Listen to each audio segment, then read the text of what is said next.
a bill, $500 million for schools to come in and work with the government to get grants to upgrade security, put in metal detectors, put in bulletproof doors. There are a number of things that we can do to turn our schools into military bunkers. But at the end of the day, it is a states' rights issue to a certain degree. Driving a car is a privilege. Owning a gun is a civil right.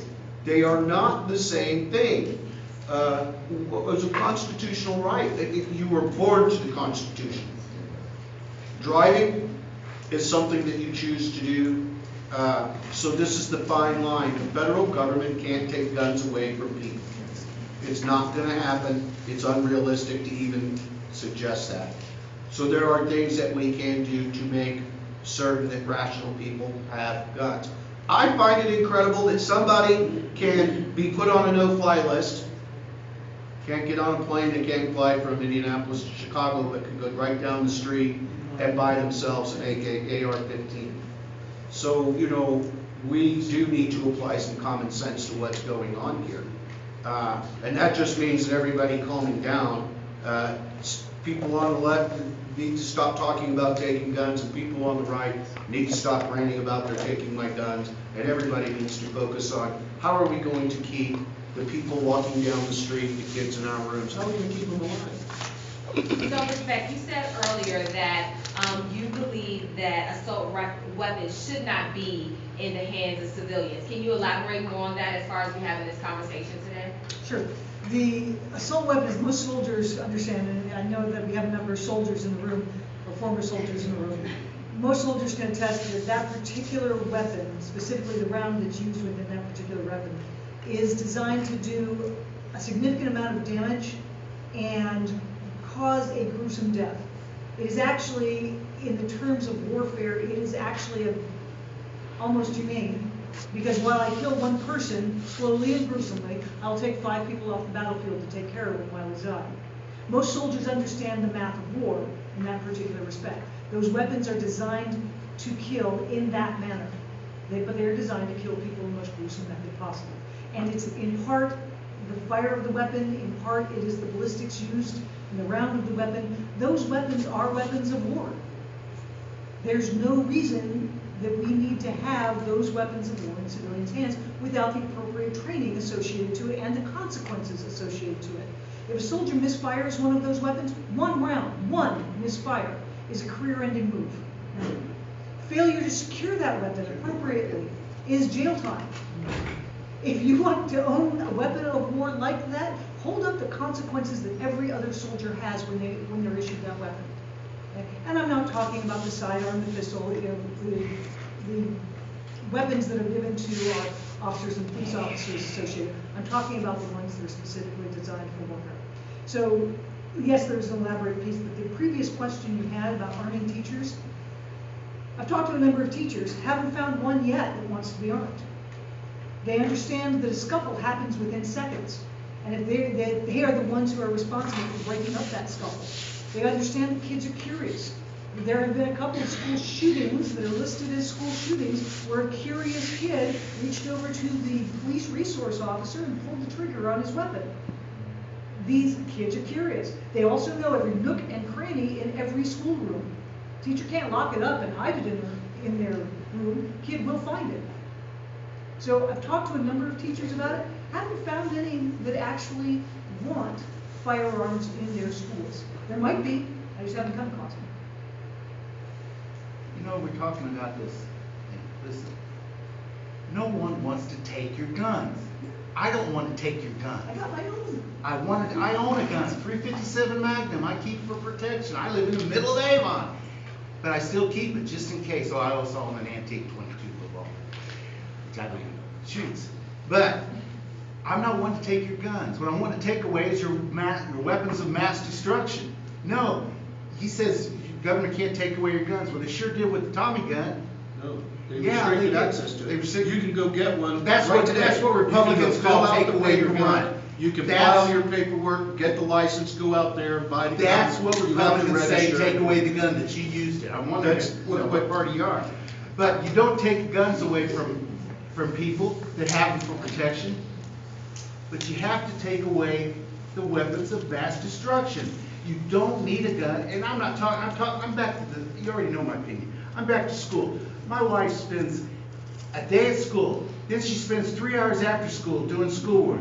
Then she comes home, has dinner, and then goes and sits in front of the TV and some great things on. You already want her to be a psychologist, you want her to be everybody wants her to be a person disciplines, it does, now you want her to be a cop. You can't very well start off an argument with, I don't want to take your guns away, but then we're going to get rid of weapons of mass destruction. That's It's not a gun under mutually the determined agreeable statement in and of itself. See, you're It's putting it all in, like I contradictory. say, you're putting it all in like a Republican. No, I'm not. You Democrats want to take your guns away. You are No, running we in don't. circles, Roger. You're We running don't in want circles. to You're say- like Okay, Roger Rabbit. guys. Oh, no, I'm not. You're like, Roger, we're not running in circles. You can't see the difference in owning a weapon of not mass destruction. Guys, let's wrap up. Calling Let's it- wrap up. Well, come on, you guys are smarter than that. You know the difference between a Well, I'm trusting .357 they are. revolver and a weapon of mass destruction. He thinks they're the same. So, one topic we haven't had the opportunity to talk about yet, just to let you guys know, we're gonna wrap up around 4:15, so that we can have some closing remarks. One topic we haven't really talked about yet is education, and your stance on education, and what we need to do to make sure that Hoosiers have access to good quality education, and what you will be able to do at the federal level to help ensure that. So let's start with Ms. Zoll. Ms. Zoll, sorry. When I grew up, when I started my education career, we were doing what was called the Iowa Basics for standardized testing. Iowa at the time was the most literate state in the nation. Then apparently people weren't reaching that standard, and we switched to the California Achievement Tests. I jumped up. I remember I was in the 92nd percentile with the Iowa Basics. I jumped up to the 95th percentile with California Achievements. Then we went to the ISTEX, because apparently still people were somehow having the problem. We lowered the bar yet again, and I suddenly jumped to the 99th percentile. I don't think I got that much smarter. I mean, I'm sure I did learn things, but I don't think I learned so much to jump, basically go from Stephen Hawking to Albert Einstein or vice versa levels in that respect. So obviously, and basically back then, we didn't teach, the teachers didn't teach the test, they taught. And I think that's one of the problems that we're having today is a lot of times, and I'll see the complaints of these teachers, well, we're taking too long for the standardized testings, and I've got to teach the test, and I've got to do this, and I've got to do that. And it's one of those things, and it's like, just teach. And we can use the standardized testing, we should be able to use the standardized testing to determine if you have one kid who doesn't do well, how does that kid need to learn? Now we can focus on that child, how do we need to teach them? If we have 30 kids that don't do well, are they all in the same classroom? In which case we need to focus on what that teacher is doing. If we have 300 kids and they're in all the classrooms in that school that are having a problem, we need to focus on that school system. What is its problem? Why are they not doing well? Let's stop teaching the test, let's just teach and raise the bar up to get people to come over to learn better. That's one thing that definitely needs to be done, is we need to do that. Also, we're no longer, even though we are a fairly rural district, modern technology, we have tractors nowadays, thanks to John Deere or International Harvester or Case or Kubota, whatever brand you swear by. We don't need the kids in the farm fields anymore. Why can't we do? We work jobs year-round. Why can't students go to school year-round? And in fact, it's actually in communities that have gone to year-round schools, actually see less time in the classroom than our only during the standardized school year with the extended, and they get longer vacation periods at winter break and summer break and those things. We don't need them in the farm fields anymore. Let's keep them in schools. And pay teachers appropriately for having to work that extra time. Because I'm sorry, the teachers deserve, what are we, I mean, what's the going rate of them? Take a look at what the going rate of a babysitter is. Figure out, take your babysitter, whatever you're paying for your kids for your babysitter, multiply that by 30, and you better be paying that teacher that same rate. Not even close, not even close. You better be paying the same Not rate. even close. By the way, to answer that question is budget. It costs more to keep schools open in the summertime with the air conditioning and the buses going 12 months a year. Budget. We don't put the money in education. Teachers are all for year round. They don't want to have 2 weeks, 2 weeks, and 2 weeks is what you get off instead of 3 months in the winter, in the summer. But it's budget. It's budget, budget, budget, and the Republicans aren't going, they're going to keep cutting the budget. You keep voting against the referendums that people don't see because they don't have kids in school. Why should I vote for the referendum? So you don't get the money. Schools are having to close now because of money. So that's the solution of that. You got to give them the money, and you only can do that by taxes or voting in a tax.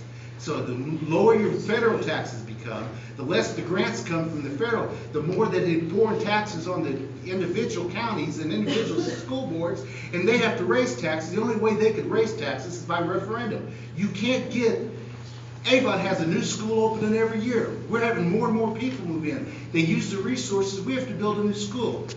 But yet we have to vote on a referendum, and people that vote on that don't have kids in school. Why should I pay $14 more a year when I don't have any kids in school? Or they live in apartments and they don't care. That's why we don't have year-round schools. It has to come from federal grants. The only way you're going to do that is by winning this district. Two things. Excuse me, I was loud. I'm sorry. Two things that we can do at the federal level. First is that public tax money stays in public schools. Yes. Yes. Second thing, with travel and education broaden the mind, and once the mind is opened, it's very hard to close. We need to make an available infrastructure with high-speed internet available to every corner of the district. Yes. That is something that the federal government can help subsidize. And it can help build that because it builds all parts of the district to do that. We are currently trying to solve current problems with old technology. When I went out to the rural areas, some of the things they were talking about were, well, we need to lay down cable. We need to lay down our internet cable in order to be able to get high-speed internet out here. I pulled up my phone and I had 4 bars. And I said, why don't we pull out a brick? I can get you high-speed internet in a matter of 10 seconds. And you can do that? Yes. We have the technology. Let's stop solving yesterday or current problems with yesterday's technology to build a current infrastructure. Two things that we can do at the federal level. Public money stays in public schools and build the internet infrastructure. This is not high-speed internet. It is fast. It is fast. It is not broadband quality internet. I'm not talking It is about only your phone. 10 megabits per second. Broadband starts at 25. You cannot get 25 megabits per second. You cannot get high-speed internet over airwaves. You cannot get high-speed internet over airwaves. You do need actual infrastructure. Unfortunately, infrastructure, the federal government gave $400 billion in the 1990s to the phone companies. They told us, we need money to to provide you with high-speed internet. They took that money and lobbied for deregulation. They took that money, got the deregulation, and we have no high-speed internet. Mr. We need Maxey. regulation. Today, Elon Musk, through SpaceX, wants to put a satellite up that will provide 5G internet across every square inch of the United States. Why does that matter? So I was sitting with the mayor of Greencastle, and we were talking about internet, and he said, you know, Greencastle itself is okay, Metronet's here, but you get outside in the district, kids have problems. I said, well, how do they solve them? And he said, Joe, come into the McDonald's any night of the week, you will see it loaded with kids trying to do their homework because Wi-Fi is available at McDonald's. You go up to some of the more rural schools, and what they're saying is, Joe, we have to make up a homework packet for almost every kid in our school because they don't have the internet. 6 pages per kid, per class. They have to take this home. And then we run out of paper. And because the school hasn't budgeted enough for paper, and now what we're doing is offering children extra credit if they're